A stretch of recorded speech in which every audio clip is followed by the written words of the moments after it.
It's like everywhere you look, there's massive, massive opportunities. Most people are thinking of AI as just like ChatGPT or Gemini or Claude or whatever it is, and it's so much more. It's all about infusing that intelligence directly into your operations and automating processes. Ready to rock here. Mike Schwartz, thank you so much for jumping on the podcast today. Good to see you, Mark. So I know the last time that we spoke, unfortunately, the recording was lost. In that time, though, I think that there has already been a number of advancements in the AI space. Before we get into that, I'd like you to just give us a brief rundown of kind of who you are for some of the audience that maybe isn't familiar with your work and how you ended up where you are today. Yeah, my name is Mike Schwarz. I'm the CEO of MyZone AI. I've been working in the tech space since I graduated from UBC in 2000. I had a series of dot-com startups.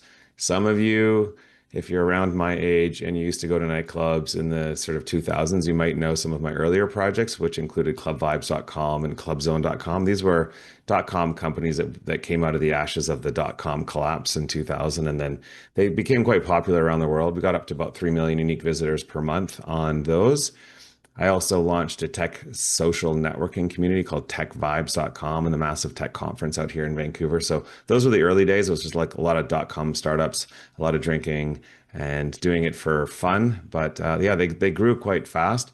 I think over the last 21 years, I realized that my core focus was really about going into industries and automating them using technology. So when artificial intelligence really kicked off in November of 2022 with that sort of ChatGPT 3.5 moment, I was like, I'm kind of ready for this. I've been centralizing data, building technology, and disrupting industries. I think we did about 9 startups over that period. So we just jumped into AI and said, like, this is the next thing. Because back in 2000, the big thing was like, just get on the internet, build business models online. We were building social network before social. We were building e-commerce before e-commerce. We were doing like Web3 and crypto projects before they went mainstream. But this is the final frontier. And I like to be in that sort of cutting edge of tech, whatever's new. And so, yeah, we made that transition about 3.5 years ago to just becoming an AI first agency. And now we help small businesses that are looking to become AI first organizations. We help them automate their processes and leverage artificial intelligence. It's huge and it's just growing at an exponential rate. In terms of, and I know that you've been kind of described as I guess almost like the warning bell or the alert kind of to let people know that this is coming, that this process is starting to unfold here. What are some of the biggest opportunities right now that you would say are available to companies that are willing to implement AI? I mean, that's really hard to narrow down because it's like everywhere you look, there's massive, massive opportunities. I constantly have meetings with clients. Like I just got off a call with a client, and usually where the biggest opportunity is we'll go through their processes and just say, like, where are you spending the most time? Where do you think AI can help you? And it's almost like 90% of their operations can be automated today. So it's not about like can AI automate or improve your efficiency. It's really about just choosing the areas that will have the biggest impact, the highest ROI. So we'll do things like I know this last client, I'll try to keep things a bit anonymous or confidential, but it's a retailer, and we were just sort of going through their business and looking at all the opportunities. There's a list of 10 things that could have like 10x ROI in the first year. Everything from getting product in and writing descriptions or automating the marketing and push to social or syndicating products onto multiple websites and rewriting that content, making it unique. It's like every business, it's just we go through their processes, and I swear, like almost 90% of it can be automated. So I think that is like the big opportunity. Most people are thinking of AI as just like ChatGPT or Gemini or Claude or whatever it is, and just using it to like help them make decisions or write some brand copy or something. But it's so much more. It's all about infusing that intelligence directly into your operations and automating processes using custom software applications or low code platforms like make.com or N8N. That's where the real ROI is sitting. It's just, I mean, there's layers of AI, and most people are kind of just thinking about the chatbot interfaces, which is just the beginning. Just the surface level. Did I Yeah. catch 10 times ROI? Is that Well, minimum. So we look for if it doesn't have at least 10x ROI in the first 12 months, we usually scrap it. So there's all sorts of things. Like, I'll give you an example within my own agency of just like one process that we automate that just saves so much time. I can't even track. So when we get out of a sales meeting, we have the transcription is analyzed.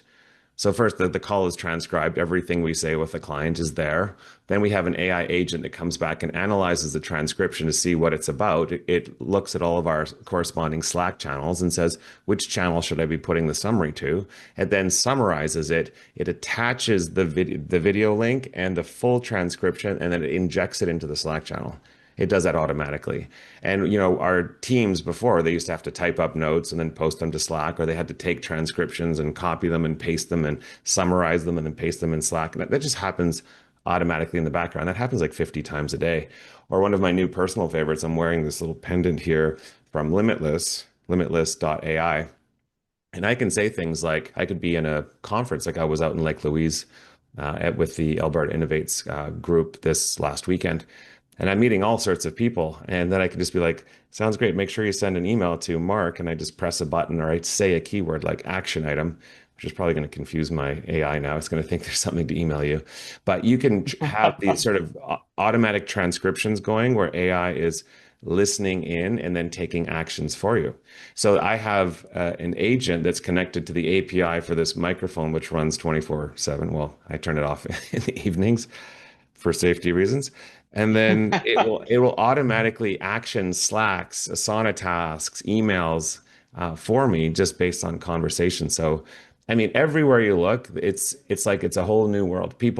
Some people are driving around in cars, and some people are riding on horses, and it's like it's just yeah, everywhere, all at once. So there's a saying that I've heard tossed around that AI won't take your job, but someone who knows how to use AI will.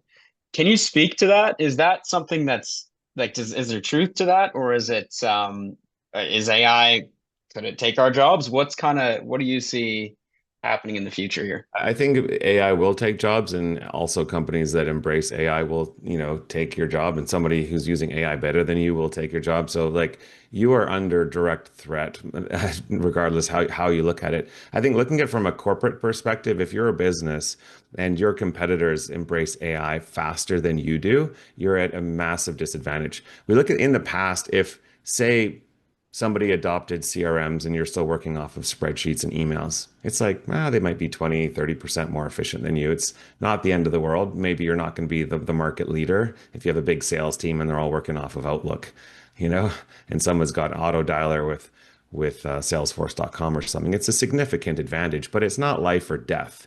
But now with AI, an AI automated business can you know, automate like roughly 90% of their entire operations, get a 10x efficiency advantage over you, such that you won't be able to compete. They will wipe you off the map. They will either buy you out for your clients, or they will just simply take you out by lowering prices or doing a better job, what have you. So um, it's yeah, it's kind of I think we're progressing into this time, I call it winner take most scenarios, or a lot of industries that have highly fragmented, like say marketing agencies. There's hundreds of thousands of marketing agencies around the world. I think you're going to see mass consolidation where those that become highly automated might even sort of turn into apps and software, and those manual slow moving processes of the past which just won't be able to keep up. So yeah, AI is going to take your jobs. The companies that embrace it first then win will consolidate industries, and this is all going to happen in the next sort of 2 to 5 years, faster than most people expect. Way faster. I mean, it's exciting on one hand, a little bit scary, I think, just in terms of like how fast are the kind of societal changes going to take place? At what speed does that happen compared to AI? I think there's going to be a little bit of a lag there. I know that you're not directly in the safety space, obviously, and a lot of our listeners, they probably find themselves in those roles, but I still think that there's a lot of opportunities to explore and see how can we implement this in safety directly. A big one that comes to mind is predictive analytics and big data. And this is something that I've been thinking about a lot when it comes to safety, there's a lot of different data points that we're getting. How many injuries on site? How many different workers are doing what they should be? Do they have the certifications? Can you speak generally? It doesn't have to be specifically to safety, but what sort of opportunities are there when it comes to big data and analytics with AI? Yeah, so AI is really good at analyzing hundreds or sometimes thousands of data points and can find the subtle nuances in that data that humans can't even begin to comprehend. So we can look at things sometimes like two or three variables or four variables if you're a real nerd at the same time and start to see those correlations or how each variable sort of interacts with each other. But we're humans, we start to tap out after that. What AI is really good at is it can drill through. Let's give you an example, like just how detailed it can do in predicting things. Like it can actually listen to your voice. We heard this from it was like the head of medical research for Microsoft this week last weekend in Lake Louise, their chief medical officer for AI or something like that. Amazing speaker. Forget his name, What but a role, hey? That's such an yeah, interesting. and so he was giving an example of how powerful AI is in the medical space, that it can actually listen to your voice, and just based on subtle intonations in your voice, it can detect all sorts of health problems, even like early onset Alzheimer's, or even the chance of you having cancer, or are you depressed or not, and just with little snapshots of the voice. And it's like, well, the human ear, and even if we looked at the data charts, we wouldn't understand that. So there's all this sort of like really miniature micro data, and the separation, the gaps, and the interactions with that in normal sources of data that we just don't understand. That was probably a mouthful.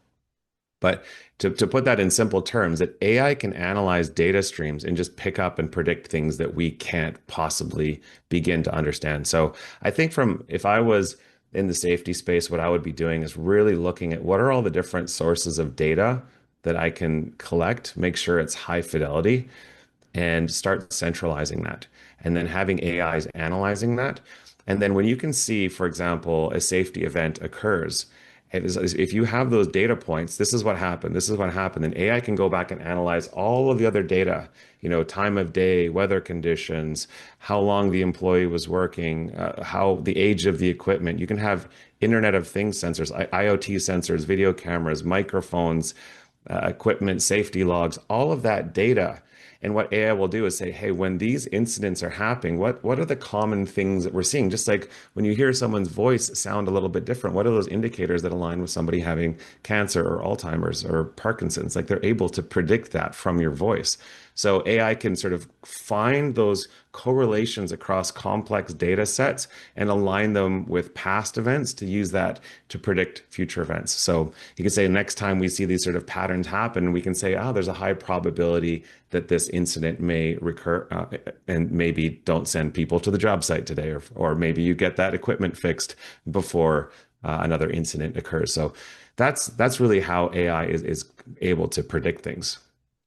What I'm hearing is there's not only can it answer the questions that we need answered, it might even start answering questions that we didn't even think were important and pick up on things that we weren't able to previously see. And now there's going to be connections that are made that are beyond what typically would have been done before. So it's not just helping with the answers, it's actually helping ask the right questions. Yeah, so the example I gave wasn't that. Like you're going deeper, and that's a really good point. So there I was saying, well, if there's a specific incident that we know about, what are the commonalities in the data set so we can predict the future? And that's us asking the questions. AI, tell us when to watch for this.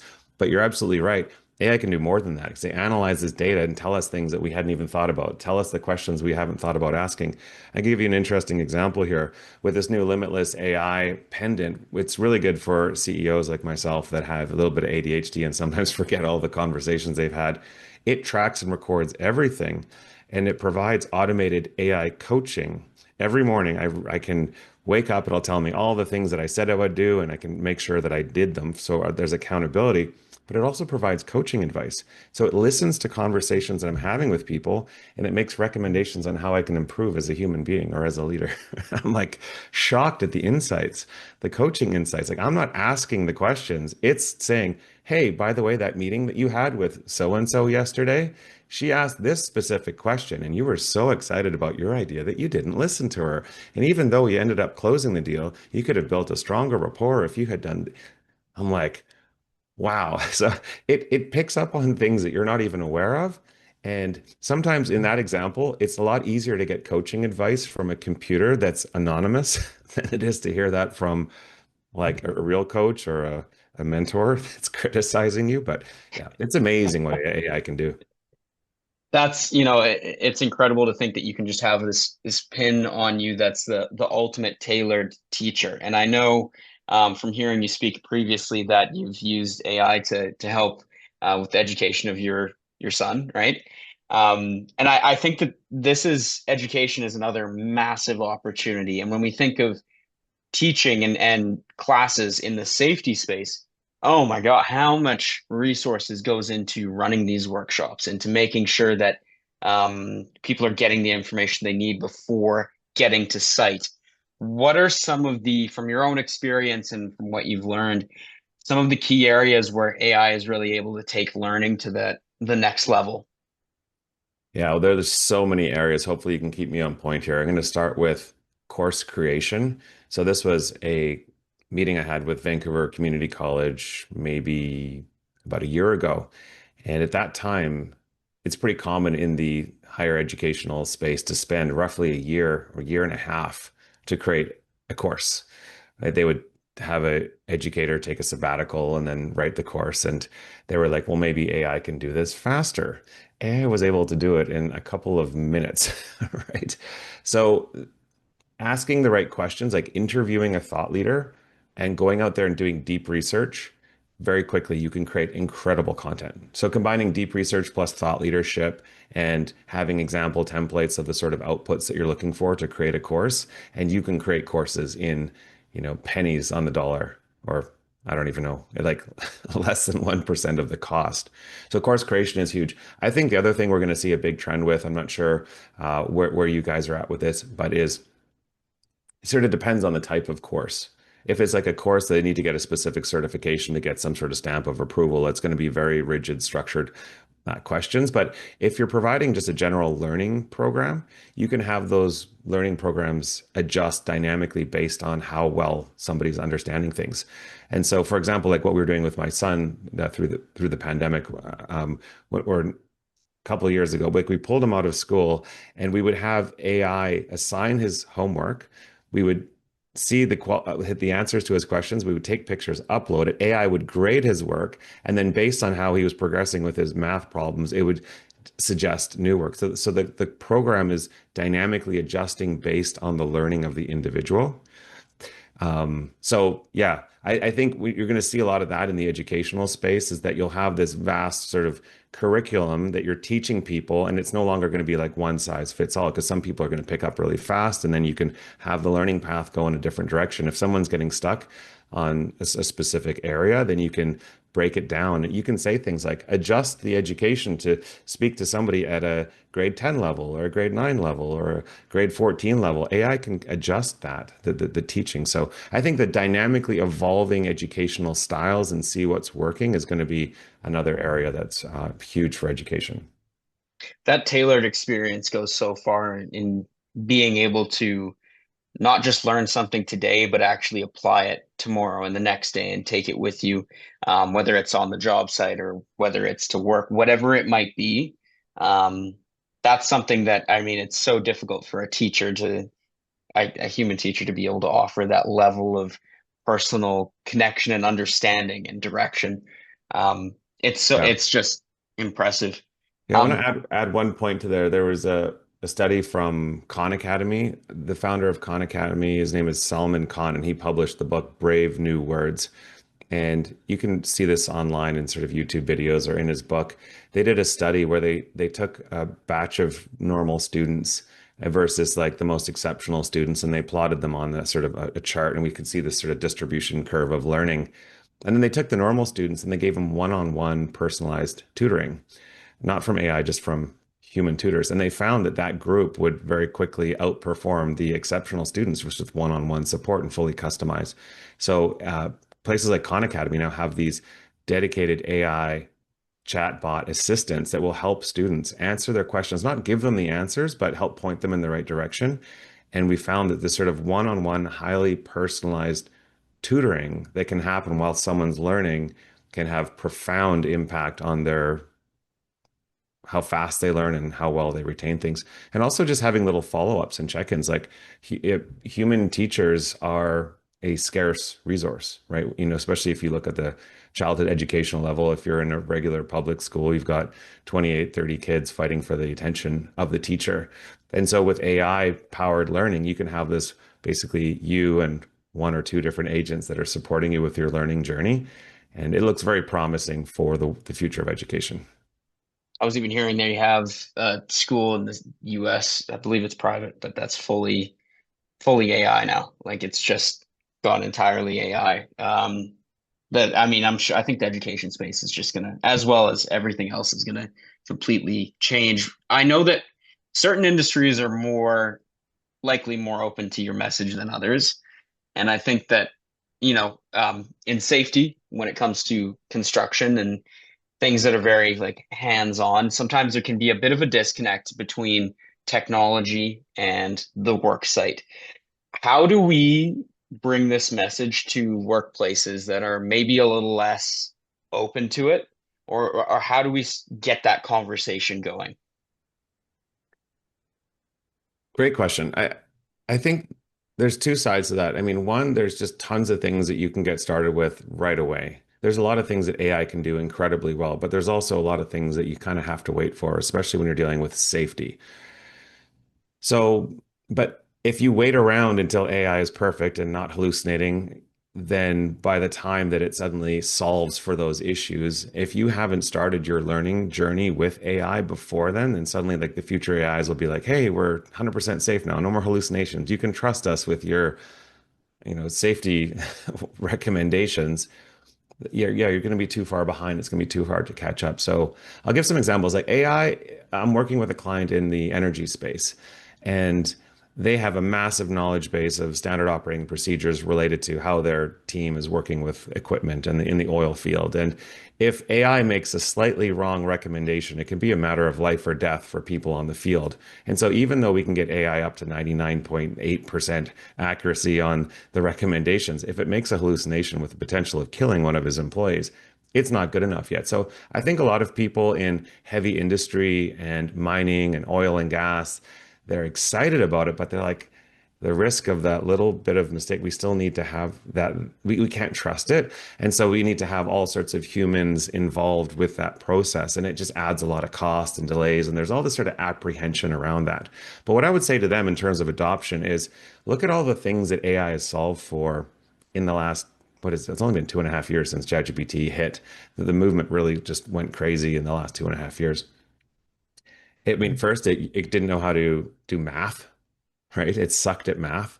Now I think it's like the 50th best mathematician in the world. And by the end of the year, Sam Altman thinks we'll be number one in both math and coding. It didn't know how to do images properly. They looked like acid trips. And now you can't even tell the difference between real images and fake images. And then we saw videos up until 5 days ago. Videos couldn't do voice, you couldn't do music. You had to do them separately. And the videos, you could still tell that they were fake. Well, VO3 was released 5 days ago, and now there's music and sound and like commercials being created with prompts. It's just one by one, all the things that we thought AI couldn't do is suddenly doing it. So it's an exponential curve and it's moving fast, and you need to jump in and start learning these things now. So yes, there's a lot of things that I wouldn't feel comfortable leaving to AI, especially around health, safety, and big industry and life or death situations. But there's so many quick, easy little things that you can get started with now. And it's all about building that culture of change and innovation, adaptability, and building that broad base of education within your company so that as AI continues to sort of knock down these barriers, that you're riding that curve up. I think you brought up an important point about monitoring and still having a human. There's a term that I believe you use, human in the loop. That's kind of something that I've heard thrown around before. Can you talk a little bit about what that means? Yeah, so we're at the stage right now where AIs still hallucinate. Hallucinate just means that they occasionally make things up. It's pretty funny. Like the way that they're built, they're trained on humans, and humans sometimes make shit up, and there's not perfect, accurate data in their data sets, and they're creative models. And that creativity can come in really valuable when you're brainstorming ideas or coming up with a brand slogan or a new version of some copy or a creative image.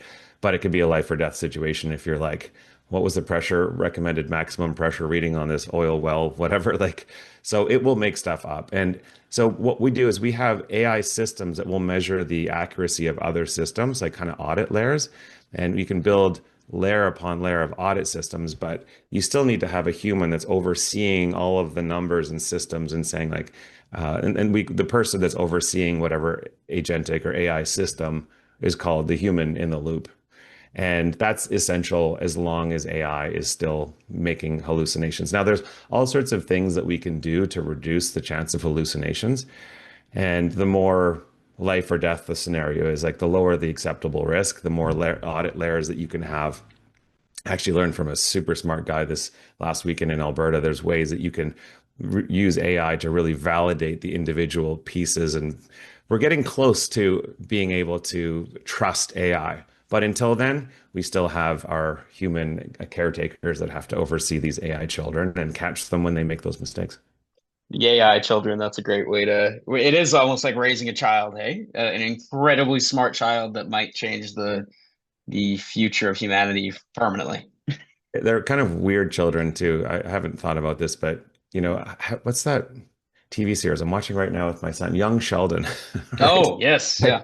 it's like you've got these young Sheldons. They're absolutely brilliant at one thing and talking about like rocket science and physics, and then next thing they're completely stupid at another thing. We call this the jagged frontier of AI research. So technology is always advancing outwards, and it's like the layers of technology, they just get buried in the background and you sort of forget about them. It's called like abstracting away the layers of technology, and we just sort of focus on the current layer.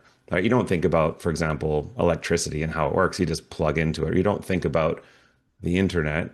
Well, there's a lot of tech behind that. You just plug in and you complain when it doesn't work. And then right now, the layer that we're focused on is AI, and it's confusing, it's overwhelming, but it's expanding out it's not a smooth curve like a lot of tech from the past. They're calling it this jagged frontier because it can be like really advanced in one thing and just like so stupid at the next thing, right? So it's advancing this very unique way, and it's fascinating to watch. But again, some of those like areas where it just sucks at, like say math 2 years ago, suddenly it solves for it, and that becomes like a new spike, and it's now excelling at. But we have to watch it closely. For those of you that are feeling overwhelmed with like, what the heck? I don't even understand half the stuff we're talking about here, or what the heck is going on with AI. It will become like the internet soon. There's going to be a learning curve, but eventually you'll just plug into AI the same way you plug into the internet. It'll be like infusing intelligence into everything that you do. So we're in the Wild West. We're going through this sort of jagged frontier of expansion. Everyone's minds are melting. They're like, and then they can't trust it because it couldn't do this basic thing, but it can do rocket science over here. And there's all these trust and human adoption considerations. But very soon, it's just going to be everywhere, like electricity and internet, and it'll be a part of everything that we do. Mike, I think that's a great way to end off here. I know we went a little bit over time here. I appreciate you taking the extra few moments here to really run us through what's going on in the space because it's exciting. And I think that if I talk to you next week, be a totally different conversation. AI is just so fast, and when I talk about it, time just melts. Yeah, and if you want to see some of the things that just happened in the last week, check out what came out of the Google I/O conference. It's solved for video. There's this new model that can like generate text and software like almost instantly. This new diffusion model. We saw Claude 4 come out in the last week. That is just software developers are freaking out. Ad agencies are freaking out because we can create full-on video commercials with sound and music and video, all with prompts. This was all in the last like 7 days. So yeah, it's exciting. It's fascinating. If you're sitting on the sidelines and you're thinking like, where do I get started? Just start doing something every day, 30 minutes every day, play with the tools, and eventually it'll slowly work its way into your business.